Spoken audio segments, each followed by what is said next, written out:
departed our lives in this world on April 2nd, 2026. She will be missed dearly by her parents, Julie and Brad, by sibling Dave, by sister-in-law Ashley, by cousins, aunts, uncles, as well as countless students, faculty, staff, and our entire campus community. I hope you, Lucas family, get a chance to look behind you to see the support that is here. That there are people who love Jill deeply and conversely love you deeply. One of my favorite teachers, Zen Master Thich Nhat Hanh, tells the image of, gives the imagery that a cloud never dies. Instead, he speaks about how a cloud changes and transforms, and it develops into rain, waters the earth, and ultimately forms into something new, a new life. And he says that we as humans are like clouds too, that we never die, and we transform and change. We live on through our families. We live on through our children. We live on through our loved ones. We live on through memories. We live on through this earth. And so, Dr. Lucas, like a cloud, she never dies. She lives on through our memories. She lives on through the thousands of students that she taught. She lives on through many stories, some of which you'll hear today. She lives on through a lasting legacy. So today, we will celebrate Dr. Lucas's life. We will have a moment of silence. We will have a few readings. We will hear from a few of her colleagues here on campus. We will hear from family members as well. It's our hope that although we are grieving although we are here in this space grieving her death, we might celebrate her life, and we might honor her memory, and we might start to develop a deep gratitude for her legacy. As we begin today, I also want to remind you that grief is really hard and painful, and it invokes all sorts of emotions. So what you feel right now, or in 10 minutes, or an hour from now, all of it is okay, all of it is welcomed. There is no shame in our grief. Many of us might be feeling shock or disbelief. Others might be experiencing anger or confusion. Sometimes we can have waves of grief and then see a picture up on the screen and laugh, and we might be crying and laughing all in the same moment. And all of that is okay. So I want to encourage all of you to go easy on yourselves. Grief is emotionally, spiritually, physically difficult and exhausting. Grief is an odd thing because we're not really good at it. We don't do it that often. And sometimes grief can be really lonely and really isolating. And it's like the world keeps moving on, but your world has completely stopped. Grief is also very individualistic. The way you grieve is not the way I grieve. The way she may grieve is not the same way that he may grieve. And so we all grieve in different ways. And that today might mean for you tears, it might mean silence, it might mean numbness. And again, all of that is welcome. And yet at the same time, grief is a very communal thing. Every person is dealing with grief in some capacity. And today, in this space, we are all reminded that we are grieving together. That when one member of our community hurts, our entire community hurts. And events like this are reminders for all of us in this space that you are not alone in your grief, and that we are all in this together. I've heard it said that grief is simply love with no place to go. That grief is unexpressed love for another. And so this means we embrace our grief. We travel through our grief. We let our grief come as it comes because our grief is deep love for another person. And we grieve deeply often because we love deeply. So today as we grieve deeply Dr. Lucas's death, may it be also a reminder to you that you love deeply. My hope today is that although we are all experiencing grief in some capacity, we leave this place with an even deeper gratitude for her life and her memory. We're going to begin with the lighting of a remembrance candle in honor of Dr. Lucas, a symbol that she's been a light to so many people.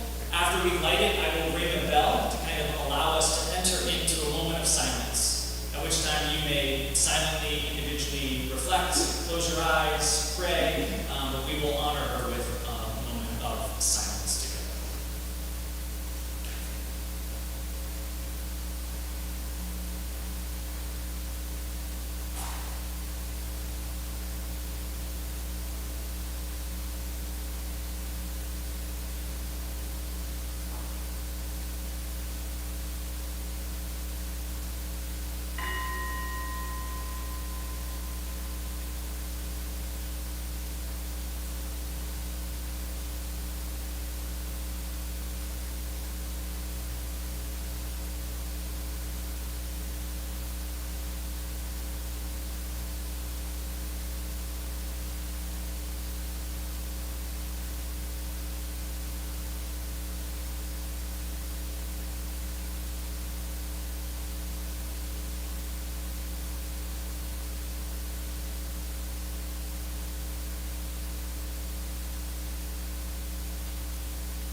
Associate Chaplain Jared Bryant.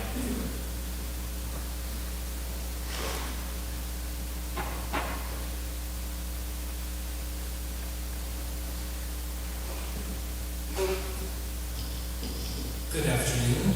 My name is Jared Bryant, and I serve as the Associate University Chaplain. We'll have two readings. The first reading, For Grief, by the poet John O'Donohue.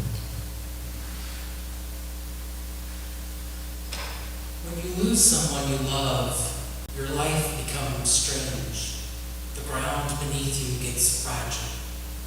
Your thoughts make your eyes unsure, and some dead echo drags your voice down where words have no confidence. Your heart has broken heavy with loss, and through this loss, others are wounded too, but no one knows what has been taken from you when the silence of absence deepens. Flickers of guilt kindle regret for all that was left unsaid or undone. There are days when you wake up happy again in the fullness of life until the moment breaks and you are thrown back onto the black tide of loss. Days when you have your heart back, you are able to function well until in the middle of work or an encounter, suddenly with no warning you are ambushed by grief. It becomes hard to trust yourself. All you can do is depend now on sorrow, that it will remain faithful to itself. More than you, it knows its way and will find the right time to pull the rope of grief until that coiled hill of tears has reduced to its last drop. Gradually, you will learn acquaintance with the invisible form of the departed. And when the work of grief is done, the wound of loss will heal. And you will have learned to wean your eyes from that gap in the air and be able to enter the hearth in your soul where your loved one has waited your return all the time.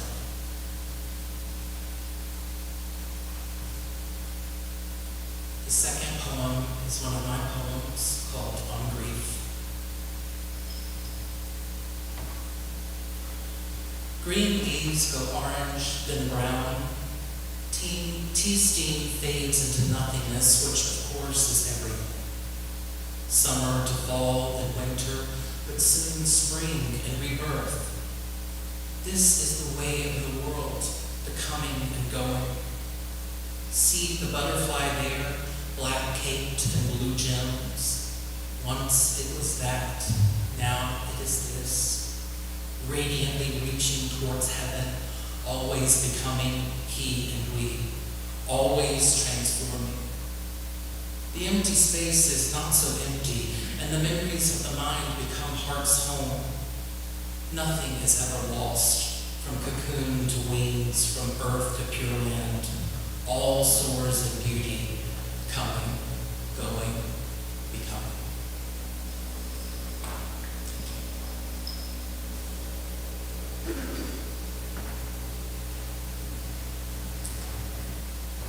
This time we're going to invite a handful of colleagues and members of our campus community to share a few words about Dr. Lucas. So first I'd like to invite up Deb Bradley, the Dean of the School of Medicine and Health Sciences, a close friend and colleague of Dr. Lucas.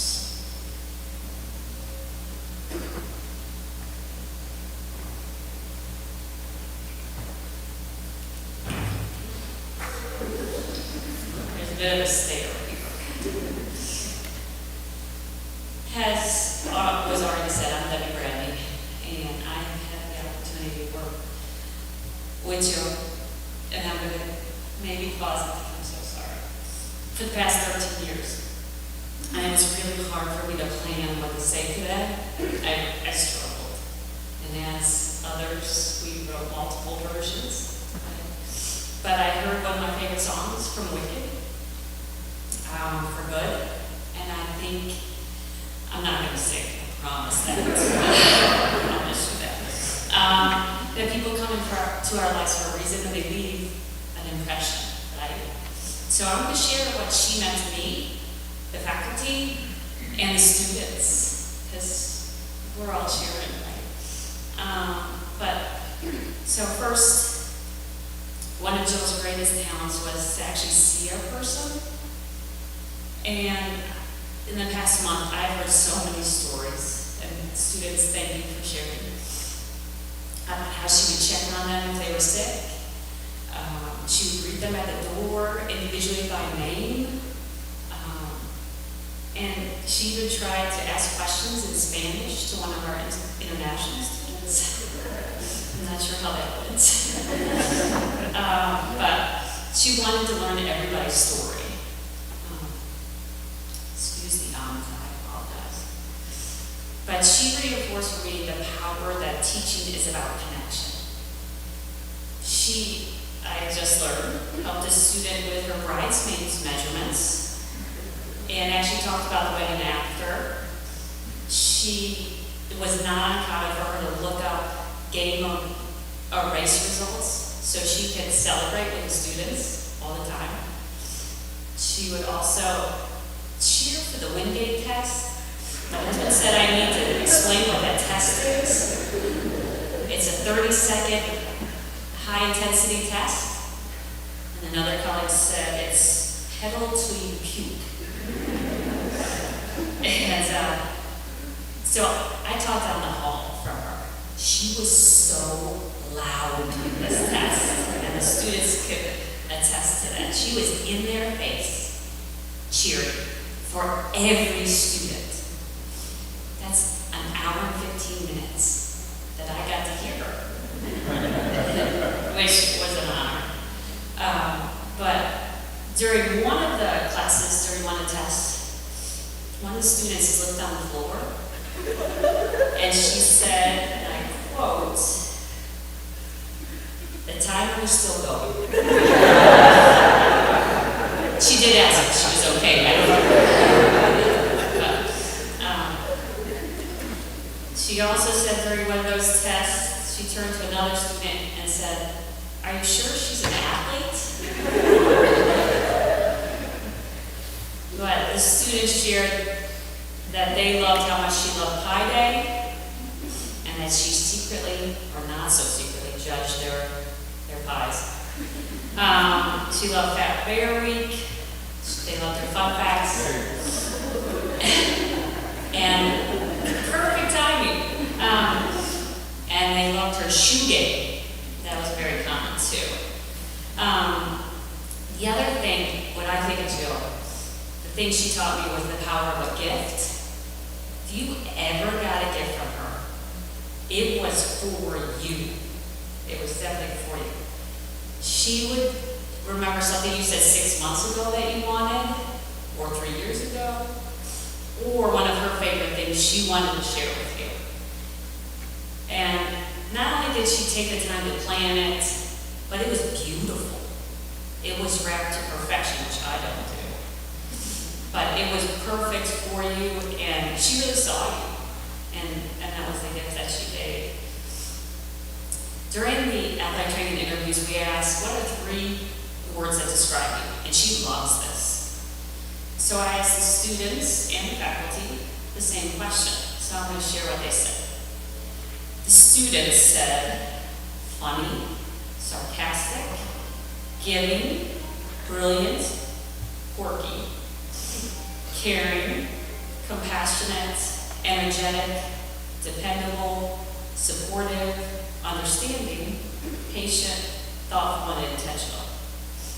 I'm just going to repeat the words that, in addition from the faculty. Quiet curiosity, witty, intelligent, humble, creative, great listener, sincere, genuine, personal, generous with her time, super helpful, and honorable. There was nothing better than to watch Jill laugh. We had this great moment not so long ago where we learned on Google Meets how you could put makeup on yourself. I was taught by a colleague. And she had like cat eye makeup with red lipstick. She thought she was so funny. We actually planned to set up for a colleague to get on. And Dr. Collins, was you all sorry?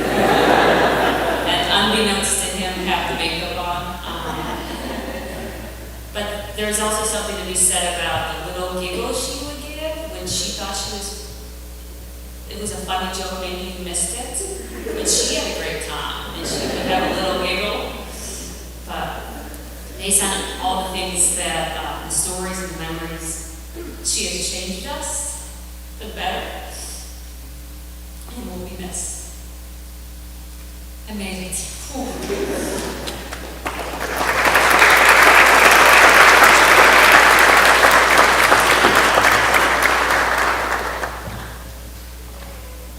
Next, I'd like to invite up Lindsay Piper, our assistant professor and the colleague of Dr. Douglas.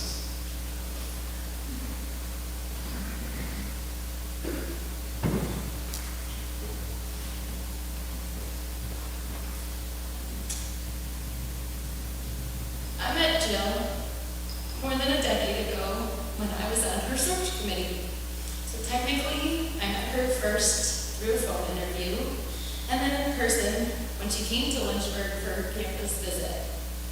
I was only in my first year at the time and knew very little about exercise physiology, but even then, the decision to hire her was obvious. Her passion for teaching, her curiosity showed clearly, not just in how she answered her questions, but how she connected with her students. So hiring her was a no-brainer.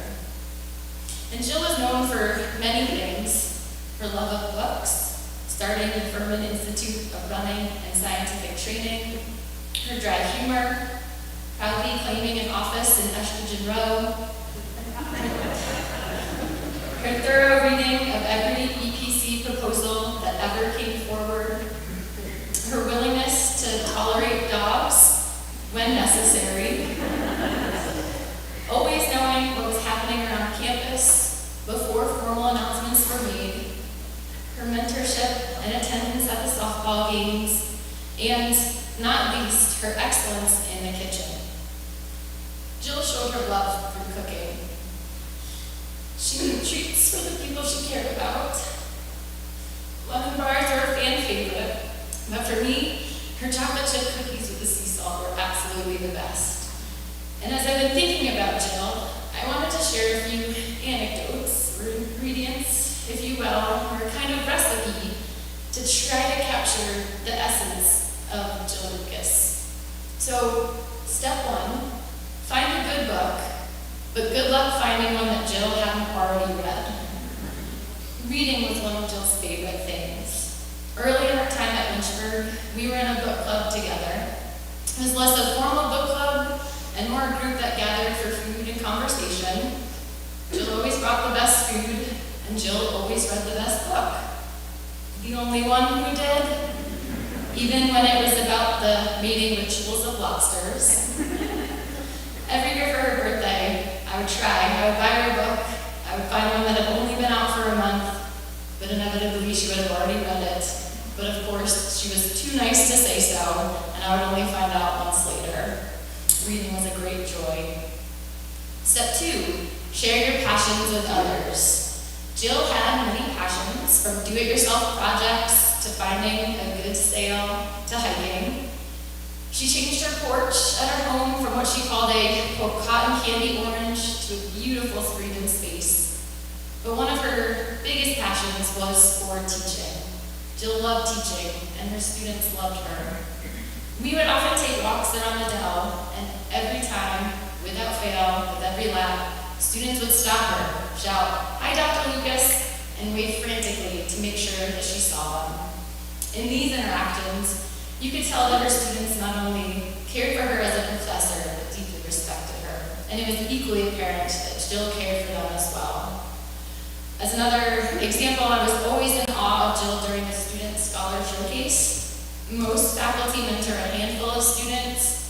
Jill's list could field a team, and she was devoted to each and every one of them. Step three, add a dash of style.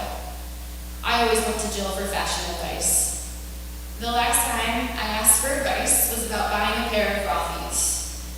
Unprompted, the very next day, she came to my office with a big bag from her closet. It had all of her shoes in different sizes and styles so that I could try on and figure out what I wanted to buy. She also had an incredible handbag collection, and she was very generous with it.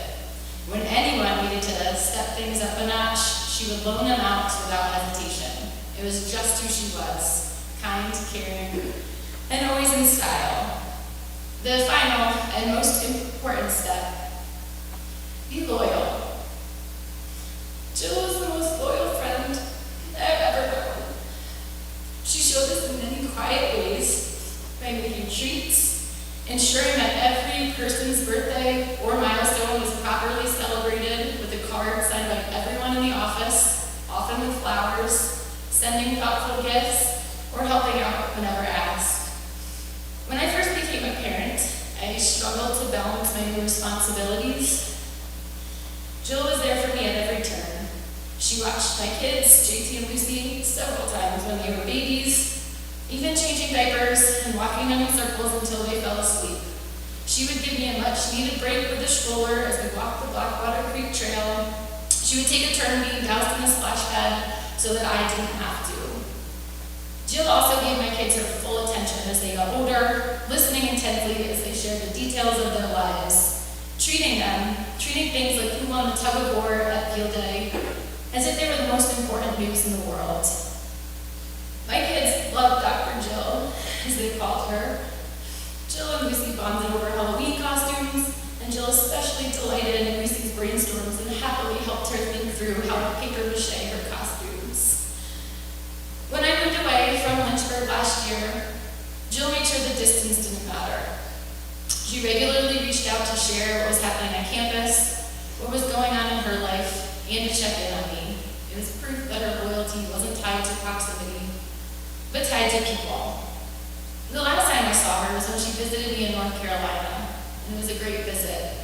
We caught up on what was going on in our lives. We saw Katie Ledecky speak, we attended a football game. And when she left, I remember thinking how lucky I was to have such a good friend. And I know that I'm not alone in this feeling. Jill made people's lives better simply by being in them, and her presence will continue to be felt in the many lives that she touched.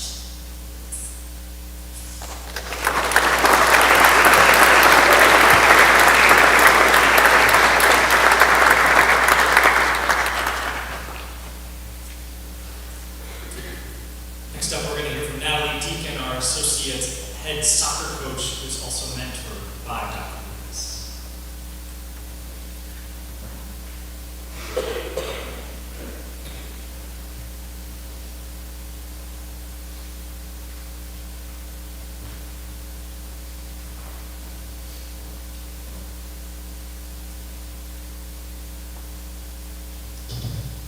Thank you for being here today as we gather as a community to reflect upon and celebrate the amazing life of Dr. Jill Lucas.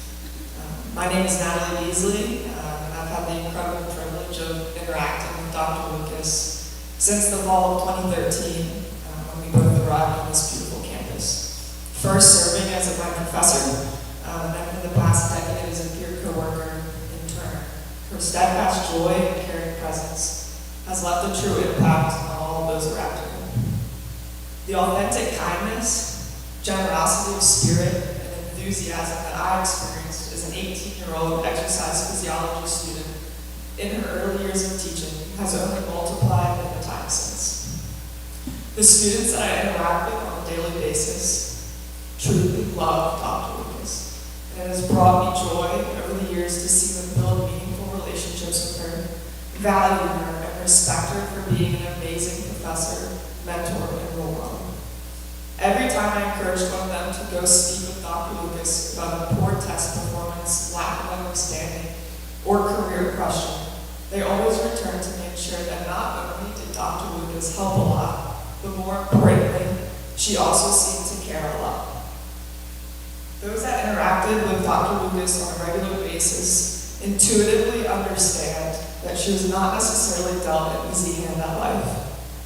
Despite this, her life was marked by a great generosity of time, of energy, and of spirit towards others. Gandhi once said that the best way to find yourself is to lose yourself in the service of others. I cannot think of a quote that is more appropriate to describe the servant's heart of Dr. Lucas. She was a champion at encouraging and celebrating others. As I connected with my current women's soccer players and alumni mourning her passing, I was reminded of the power of kindness and care and going above and beyond in a world that often feels so rushed and self-focused. Dr. Lucas was a professor that slowed down enough to deeply care for his students, advisees, alumni, and fellow faculty and staff. Our alumni shared with me that she still kept up with them, reaching out on the very specific day of professional exams to wish good luck and checking in to see how their career paths were unfolding.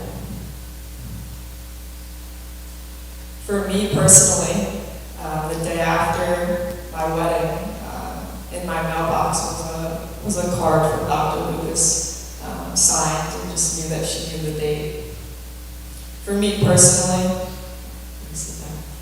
my current players reflected upon the kindness Dr. Lucas always extended to them in classes, when working on research together, and especially in moments where they needed extra help or understanding of concepts. She was approachable and made learning engaging, inviting, and enjoyable. To be honest, I really do not think I've ever heard someone say a bad thing about Jill Lucas. She was an incredibly special member of this campus community and of this world that has been dearly missed and will continue to be dearly missed. I think it goes without saying that this is not where any of us want to be today and wish that this horrible event did not happen. I struggle with these moments. It makes me question, it makes me doubt, and it's in these moments that I'm reminded of the shortest verse in the Bible. In John 11:35, John tells us in 2 words that Jesus wept when his good friend Lazarus died young. Not cried, but wept. I find comfort, and you might too, in knowing that there is a God that has experienced the immense pain of loss and can somehow, some way provide us with peace amidst sorrow, hope amidst uncertainty, and life amidst death. As we wrestle with questions and mourn together, my challenge to each and every one of us in this room is to take the time to slow down today and tomorrow and in the days to come, and to share some extra kindness and celebrate others in Jill Lucas's honor.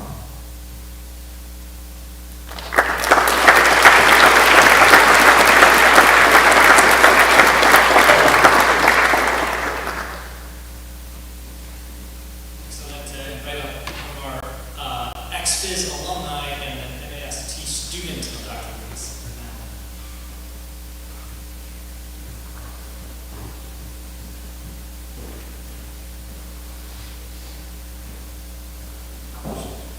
Hi everyone, my name is Madeline Foreman, and I am a student in our Masters of Athletic Training program near graduation.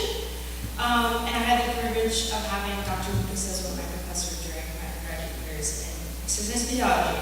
So, starting my speech off in true Dr. Lucas fashion, I'm starting with my speech today with a fun fact of the day, which she did every class, before every class. So today, April 27th, marks the patenting of the first disposable diaper, Pampers to be exact. It is also the anniversary of the invention of the computer mouse and fitting the National Morse Code Day. I feel incredibly lucky, alongside many alumni, staff, family, and friends, to have had someone in my life who made saying goodbye this difficult. While it was quite easy to bid farewell to our lectures on metabolic equations, saying goodbye to the professor who helped me through them is much harder. No matter what I was struggling, well, actually, I remember when Daisy went to her office on the verge of crashing out because of metabolic equations. But no matter what I was struggling with, especially math, she was always so patient with me. Her office was a sanctuary, even got to see how she decorated it, which was cool. Whenever we talked for minutes or just a few seconds, she always made time for me, no matter how busy she was. She never missed a chance to send me a congratulatory email about my swim meets or ask me how I did. She also did not just do that for me, but for other student athletes as well, or just anybody in general to see how they were doing. When I landed my clinical placement at the University of Michigan, she knew it was a dream of mine. One of my favorite memories is passing her and Dr. Collins every morning on the way to class, refusing to wear a jacket because I was Michigan prepping, which I did in fact freeze and should have worn less jackets. I was so excited to come back and tell her everything that I had learned, how I used VO2 max testing skills she and Dr. Collins taught me, how I got to storm State Street after the basketball championship, and that I got a job at Wake Forest University as an athletic trainer. Although I never got to share those updates with her, I know wherever she is that she would be so proud of me. Dr. Lucas impacted my life in many ways, but two of my favorites were to love others in the small ways and to always find the fun. She showed us that her dynamic duo partnership with Dr. Collins, her weekly chats with Dr. Brady and I, and her sheer joy in choosing which bear would get the fattest during Fat Bear Week. No matter what she was going through, she remained a pillar of strength with a constant smile on her face. I challenge us all, when hard times arise, continue to love and be kind to one another, just as she did. I hope that wherever she has the front row seats to Fat Bear Week, and I personally hope Trump, the 2025 winner, remains the fan favorite. I hope she's watching every Georgia football game from the best seats in the house, and most of all, I hope to carry on her legacy by treating my athletes with pure kindness and living life to its fullest potential, exactly the way that she did. Lastly, I am also pleased to say that I'm working with the founders of the Fat Bear Week on the way to memorialize her. Thank you, everyone.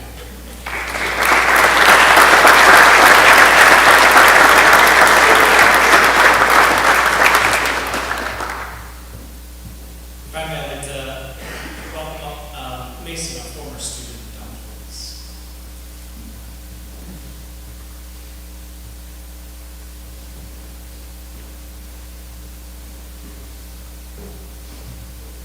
Good evening. My name is Mason, and I'm an exercise physiology alum from the University of Lynchburg. I stayed at Lynchburg for many years after in the athletic training masters, so I was lucky enough to have Dr. Lucas for many years. Dr. Lucas is one of those people who just made you feel like you mattered. Not just as a student, but also as a person. I think a lot of people here felt that too. Even after I left Lynchburg for physical therapy school, she never stopped showing up for me. She wrote letters for me, checked in, and somehow always knew what was going on in my life, even when I didn't say much. One of my favorite memories from class was our bike lab. It was a really hard lab, everyone came in stressed, yet she was the loudest one in the room, hyping us up, clapping, and was cheering us on the whole way. That was really just who she was. She really wanted us to succeed. And honestly, one of the things that's been sitting with me the most is the last time that I saw her. I was headed to watch a Lynchburg lacrosse game. I almost didn't stop. I had sunglasses and a hat on. I didn't think she would recognize me. But I did anyways. And as soon as I said her name, she immediately knew exactly who I was, without any hesitation. I did not know that that was going to be the last time that I saw her, but I'm really grateful that it happened. She had a way of making people feel remembered and supported, and that sticks with you. A lot of who I'm becoming in healthcare is because of people like her. She showed up for her students in a way that went beyond the classroom. And I think the best way that we can honor her today is by doing the same thing. She made a lasting impact on me, and I know I'm not the only one. So thank you, Dr. Lucas.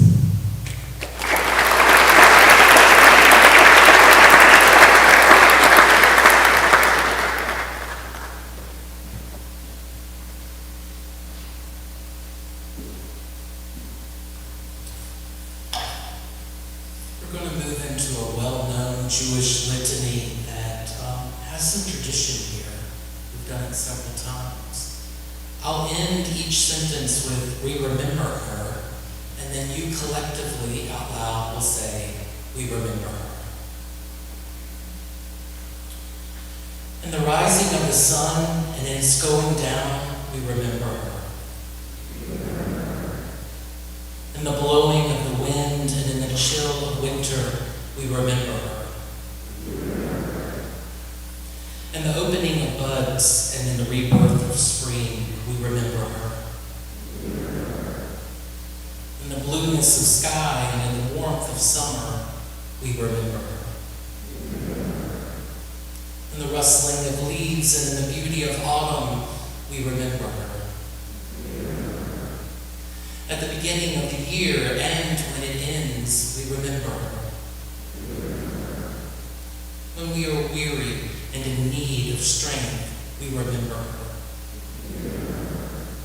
When we are lost and sick at heart, or with joys we yearn to share, we remember her. So as long as we live, she too shall live, for she is a part of us. We remember her.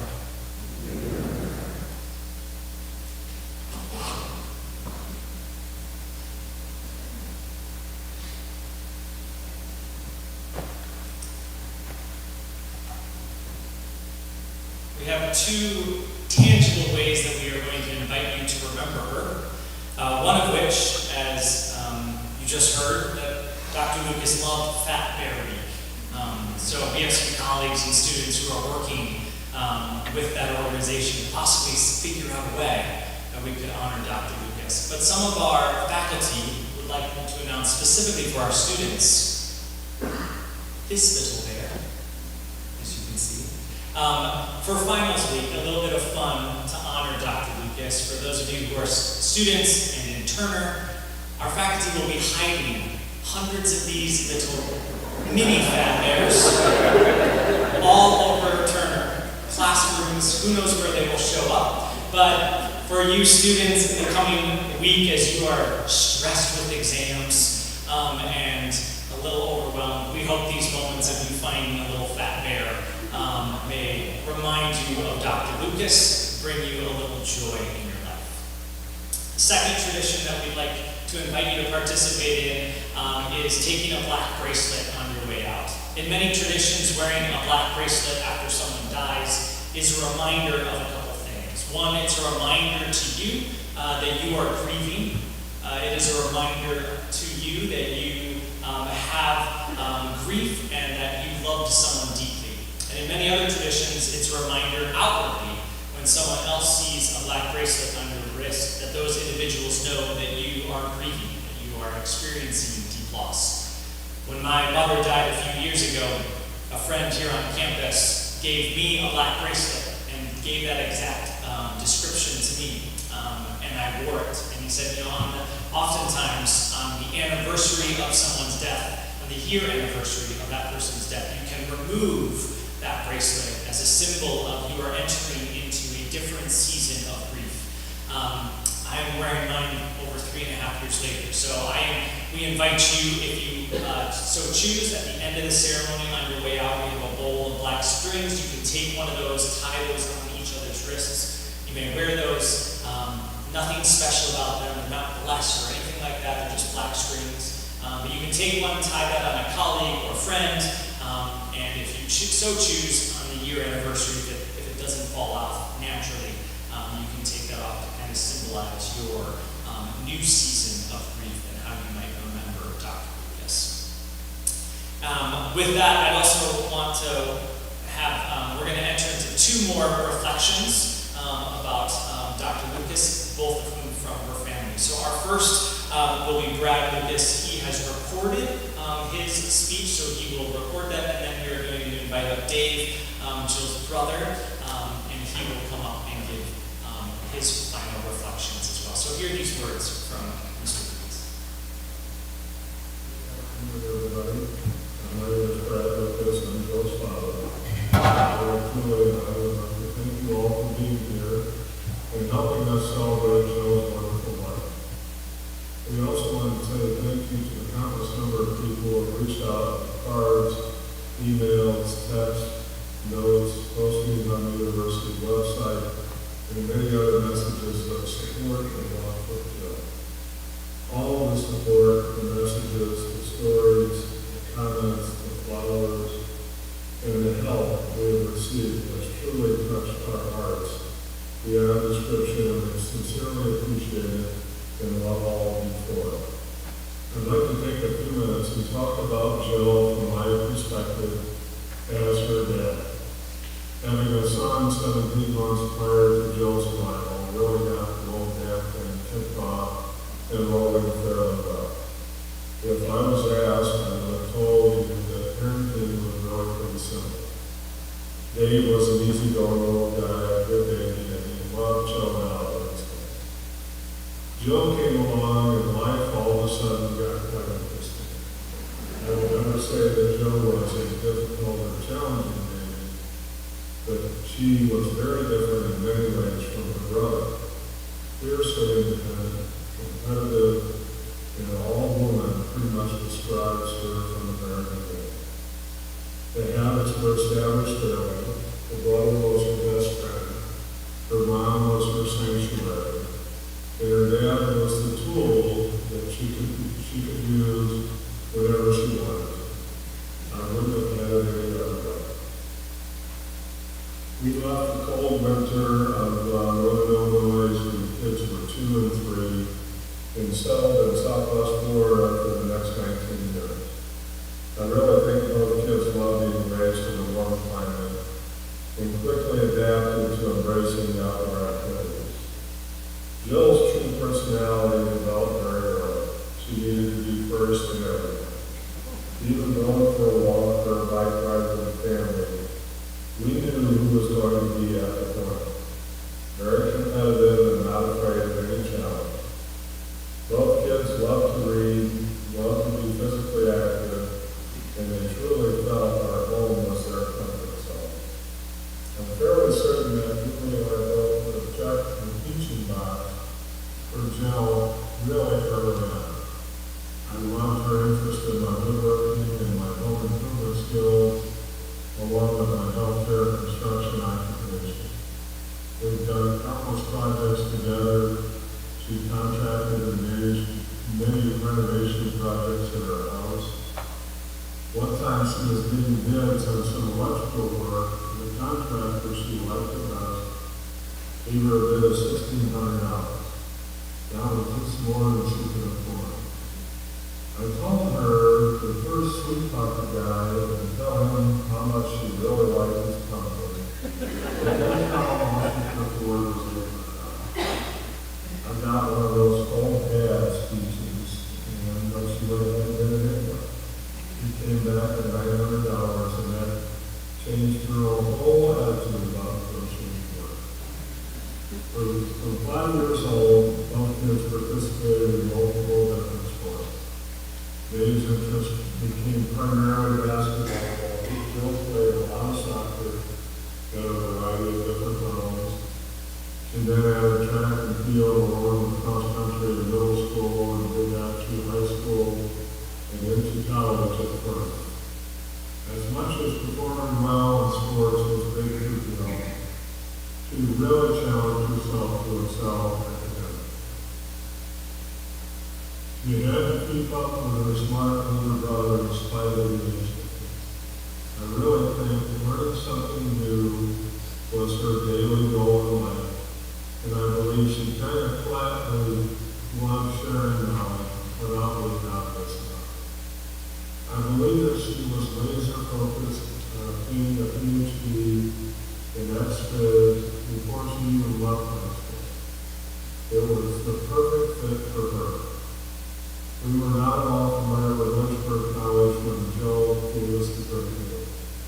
Year after year, Jill has shown us why the University of Lynchburg has been a perfect home for her. Her circle of friends, her workmates, the faculty, the staff, and absolutely the students are truly amazing.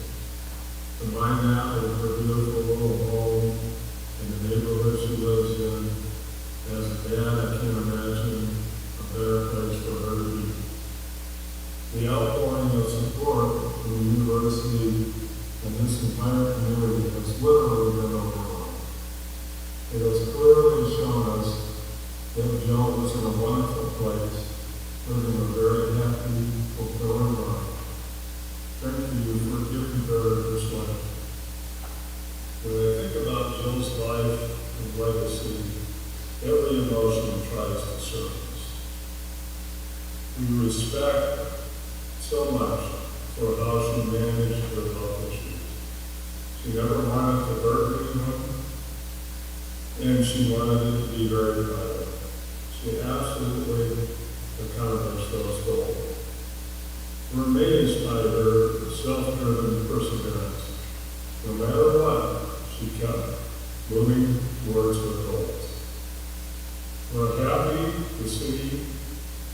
That smile, it always just melts my heart. We've always been curious to learn about the next new challenge that she's decided to conquer. We've been impressed by her culinary talents from the beginning. That girl can really cook, and her baking skills really brought a lot of happiness to a number of her coworkers. We're satisfied that she was very happy being an instructor and an advisor and having a very positive influence on her students.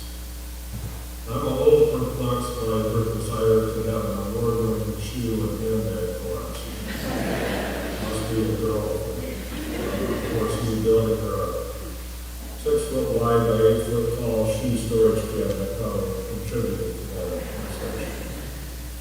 And of course, we're proud beyond the moon of all of her accomplishments, her wins,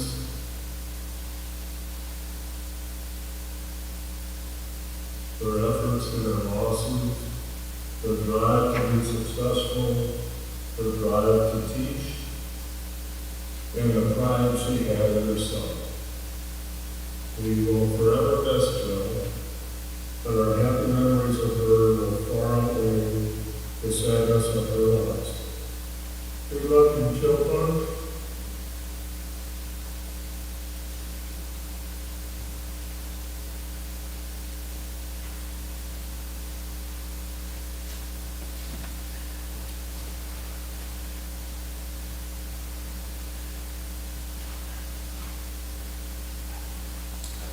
Equipment to make this easier. Listen, hey y'all, my name's Dave, I'm just your brother. Can you hear me okay? To echo my father's words, first of all, I want to thank each of you for being here today to celebrate Dr. Jill Marie Lucas with us. We are incredibly grateful to be together with you today, and we're grateful for the many amazing messages and gestures of support and love that we've received from you and from many others who knew her. We are so happy, like Dad said, that Jill was part of such a great community, or great different communities here at the university in Midtown. When my parents and my wife and I wrote Jill's obituary recently, it was as difficult as you might expect. But when we were finished, I guess there was a silver lining in that we all felt this very powerful, overwhelming sense of pride in the life that my sister lived. What has struck us just as powerfully since then is your response. Apparently, a typical online obituary will be viewed somewhere between 200 and 500 times. Jill's obituary recently is pushing over 12,000 views within a short period of time, or near 12,000. That's an almost unfathomable amount of attention for anyone, let alone someone who actively shied away from public attention, did not want to have nearly 400 photos. I picked some gems here on purpose.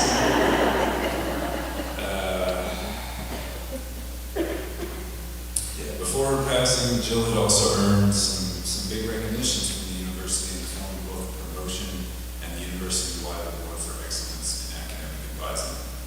We're full of pride for my sister, not because of the number of views or the title or the award, but because they all help signal the fact that Jill lived a genuinely impactful life. Each of us is here today because Jill impacted us. I believe that Jill is out there in some form still, and I hope she's also with us here today in a sense. She's definitely hiding in the back of the room, again embarrassed because we're doing this and talking about her at length, and now I'm up here talking about her big brother. So let's talk about it. As an elder millennial, the weird name that they call us, we were born in the early mid-80s. Jill's life spanned two utterly distinct eras. As a kid, she had no internet, no social media, no AI anything, very few structured activities, and endless hours to play outside unsupervised, or absorb the literal piles of books obtained on hundreds of trips with our moms or our local library. Daily interactions with other kids and adults in our neighborhood were how she and I learned about friendship, work, consequences, and fighting the occasional bully.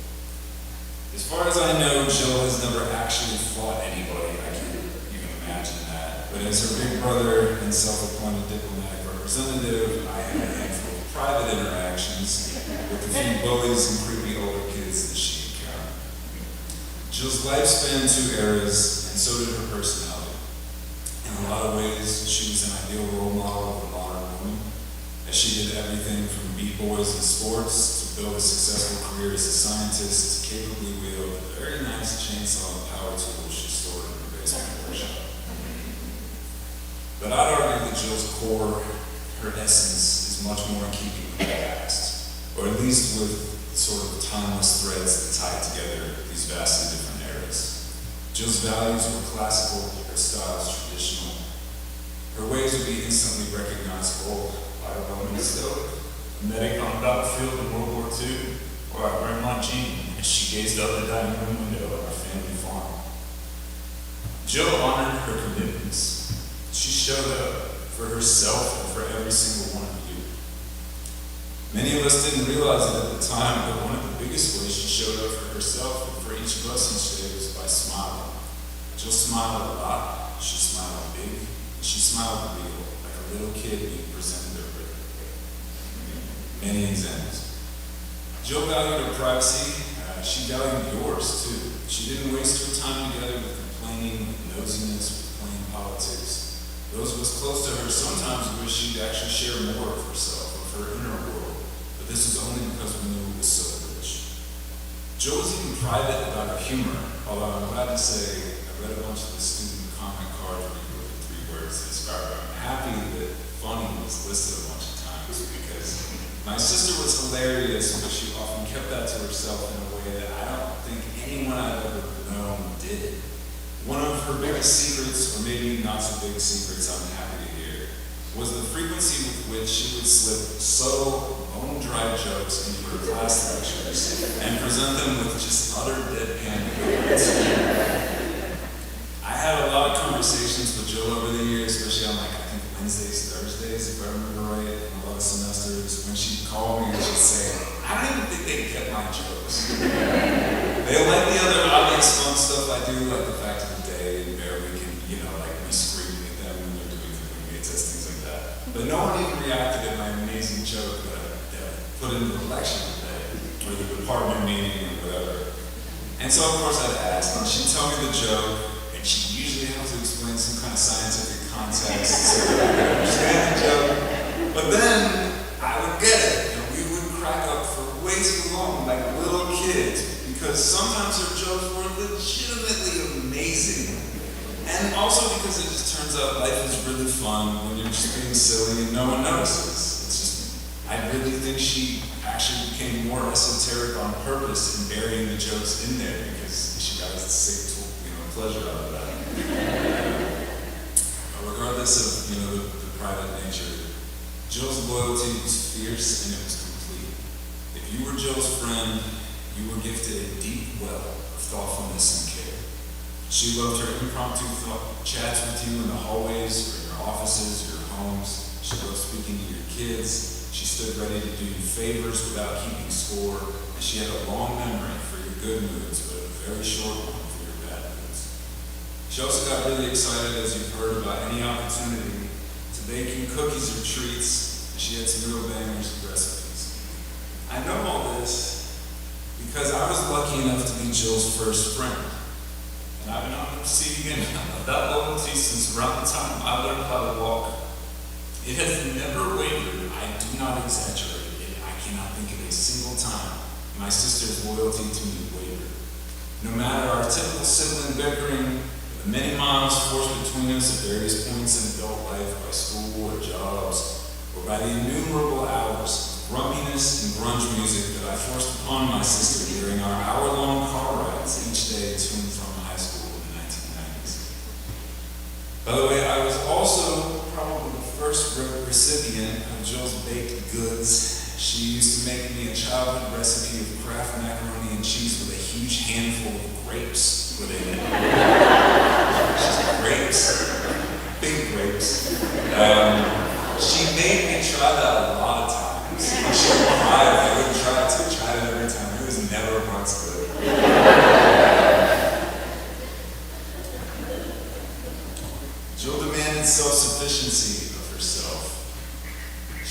demanded it, or at least asked it repeatedly and very politely of her students.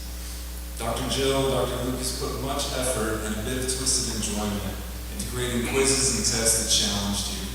She wanted you to try to find your own answers first.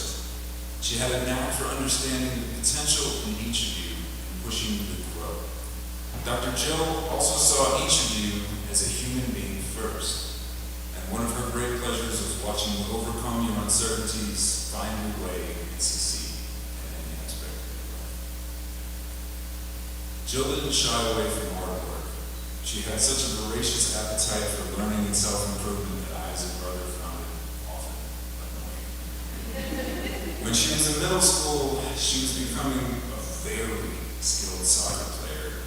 She ran in college on track and cross country, but she was actually better at soccer than she was at running. It's a really fun fact about her.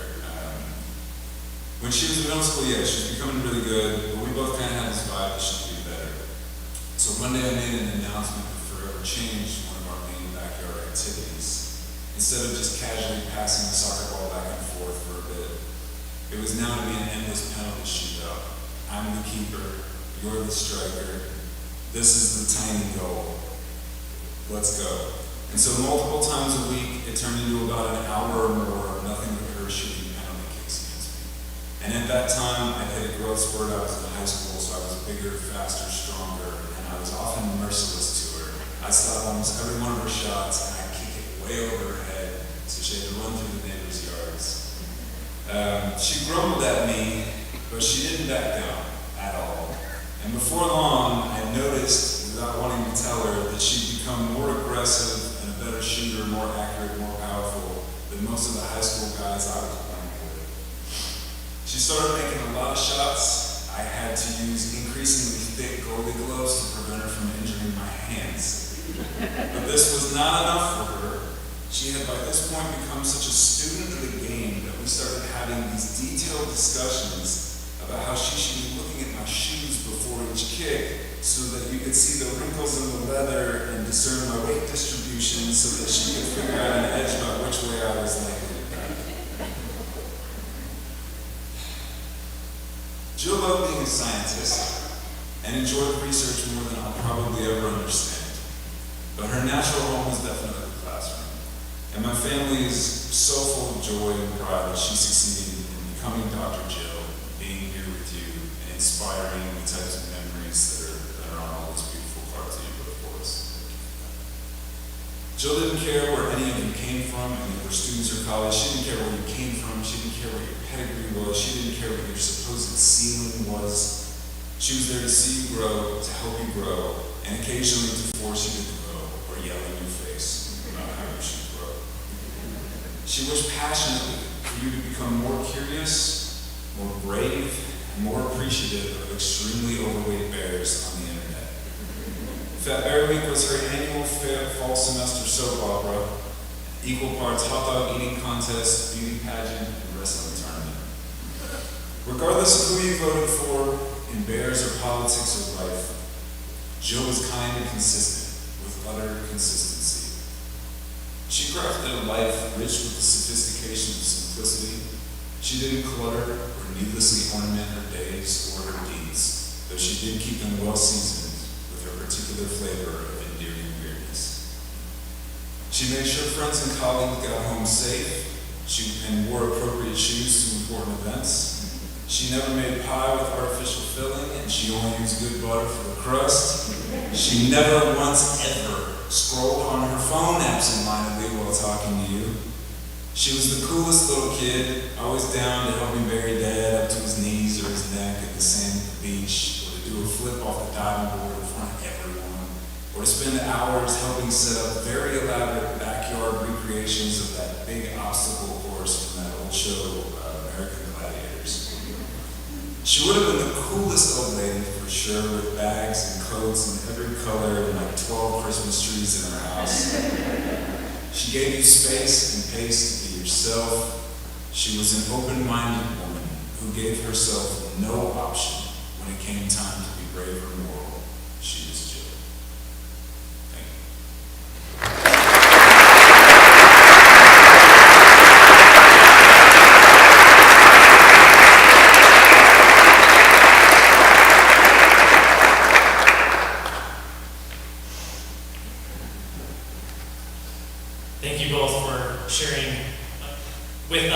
rest of your life with Jill.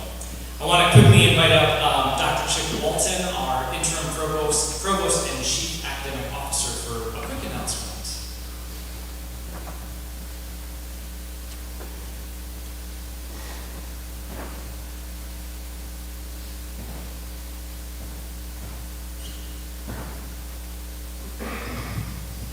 Good afternoon. The Board of Trustees were here last week, and part of their agenda is to review the slate of candidates for promotion and tenure. I shared with the Board of Trustees that tenure and promotion are incredibly important milestones for faculty, both personally and professionally. I also shared that Dr. Jill Lucas was among the candidates for promotion. I also told the board that Jill's mother, Julie, had shared with me that Jill had shared with her the letter that I wrote for her recommendation for promotion. I'm happy to report that the Board of Trustees granted posthumous promotion for Dr. Jill Lucas. It's well-deserved, well done. I'm so grateful that she got to read that letter. Godspeed, Jill.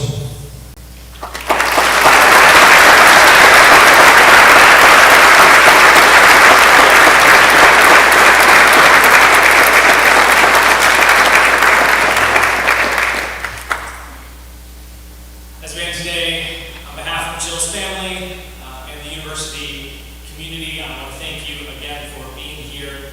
A reminder as we end, if you'd like a black bracelet, you can do so after the service. Be sure to look out for mini fat bears in the coming week. And on the way out, there's a basket of some of Jill's favorite candy. So if you need a little pick-me-up, please help yourself to some candy on the way. As we were planning this service, I was in communication with Dr. Lucas's parents, and just a little while ago, they had reached out to me explaining that they were going through Jill's office and had found a sticky note. And they said, "Can we be sure that the words from the sticky note are shared?" And I read the sticky note and thought it is a great final blessing or a final benediction. So we have these words we'll put up on the screen, but I hope these words, these final words of Jill's, we've adapted them, will be a blessing upon each of you. So may each of you be bold enough to use your voice. May you be brave enough to listen to your heart. And may you be strong enough to live the life you've imagined. May these words that Jill spoke to herself be true in your life. And may her memory be a blessing to all. May it be so, and you may go in peace.